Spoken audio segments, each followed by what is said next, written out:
There by Tommy Orange is a look into Native American culture that you probably haven't seen before. So let's talk about why this book is so important.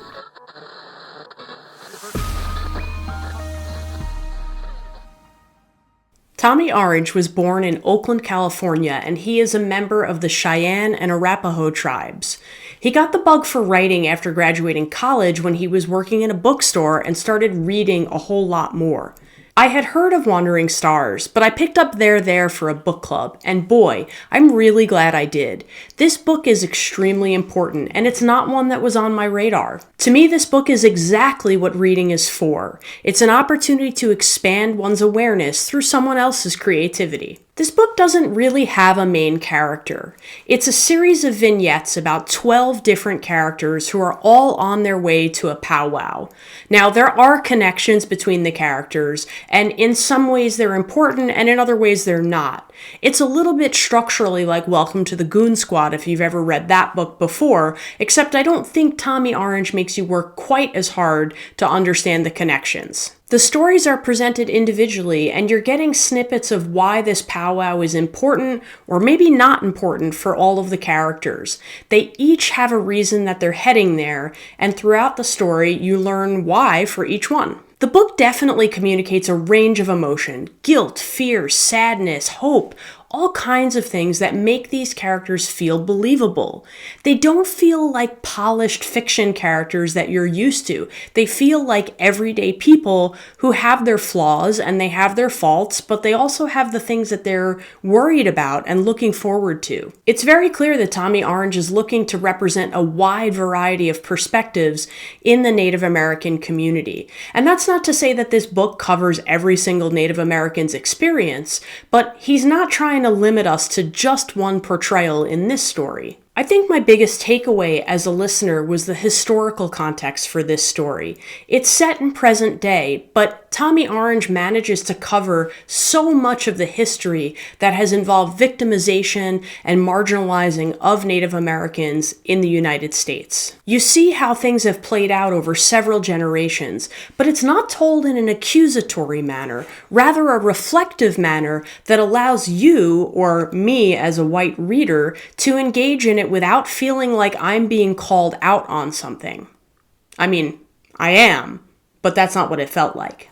I think because this book wasn't about casting blame, but was rather about personal impact, it really allowed me to engage on a deeper level with it. I could have easily tapped out if the book was all about this went wrong and that went wrong, but it's really not. It's about people in a situation, in a variety of situations, taking responsibility for their actions or not. So it really represents the gamut of responses to the situation that Native Americans are in our country, and the variety of situations that they are in as well. This book was devastating and difficult, but it also talked about hopes and aspirations in a way that surprised me. I really never felt like it was uplifting, but it wasn't 100% a downer. This book had a huge realistic range of how things are. The book had 4 narrators: Daryl Dennis, Kyla Garcia, Alma Cuervo, and Sean Taylor Corbett. Now, I know for a fact that Daryl Dennis and Sean Taylor Corbett both have Native ancestry, which is really cool as far as authenticity is concerned. While I love the multiple narrators, having 12 characters with 4 different voices made me really have to focus on who I was hearing about, because you do start to associate the voice with a character. And in this case, because each person was voicing more than one character and their stories might not have been connected, it made things a little bit hazy for me in a few moments. For example, Sean Taylor Corbett to me has an extremely distinct voice. I can recognize him anywhere, anytime. So I felt like every character he voiced in the story was one character, and really that wasn't the case, so I had to really pay attention while I was listening. Now, this was not a book where I didn't want to pay attention. I was definitely interested in being engaged with it fully, but I sometimes had to check myself and just remind myself who each chapter was about so that I didn't get confused. I think my ears tend to make some assumptions sometimes about who they're hearing about when they hear a similar voice, unless it's a narrator who's doing the entire book, and then you kind of learn to figure that stuff out as you go. Regardless, it was really well narrated overall. I feel like I'm most interested in comparing this book to Demon Copperhead by Barbara Kingsolver. That book is a really strong portrait of an identity in a situation, and even though Tommy Orange is writing about a range of identities, he's really trying to represent a culture and the predicament that that culture is in, and then the hopes and fears that that culture has. So doing that with just one person is a choice, and it works in Demon Copperhead, but I think Tommy Orange gets more bang for his buck here by having multiple characters and multiple perspectives. This is not a community that I have much exposure to, and I'm really grateful for the way this book opened my eyes. To me, this is why you read.